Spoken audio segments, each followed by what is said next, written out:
So are you able to see my screen? Sir, yes, sir. Yes, okay, sir. Let me share my. So I have 3 PowerPoints: basic Arduino programming, then line following robot, then generally robotics related things. So we have developed some in-house product in robotics in 2015. So after the introduction of that product, we have been able to develop a lot of things in robotics field. I will share all those things. It may be useful to your college also. Sir, I would like to know one thing. What about students, sir? All are from mechanical or Sir, multidisciplinary students. okay, multidisciplinary? Then no problem.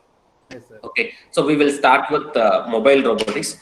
Generally, we will focus more on mobile robotics, not on industrial robot. Okay, so let me start with mobile robot. So we also have some work in industrial robot, but this particular uh, program, I'm going to focus mostly on mobile robot. Since it is a low cost, any student can do all these works. So we started working on mobile robotics in 2010 onwards, because in our college we have a project-based learning concepts. So we started introducing project-based learning in robotics course. Again, that particular robotics course is interdisciplinary, irrespective of department, whether you are an agriculture department, IT, CS, mechanical, mechatronics, even fashion technology student, they need some kind of robots. Okay, so anybody can learn robotics, even schools. So we are training school students from 6th standard onwards. So far I have covered around more than 10,000 students the last 3 years, training on robotics. So generally a robot is a machine which is a programmable. So that is how it different from other area.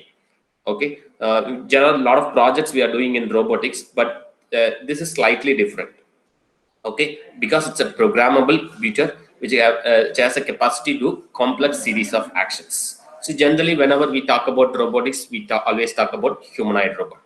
Okay, so now the question is, why robotics? So why should I learn robotics? Other than mechanical also, other than EC, you have some specific requirement. But in general, starting from school days onwards, we are focusing on robotics, because current trend is STEM.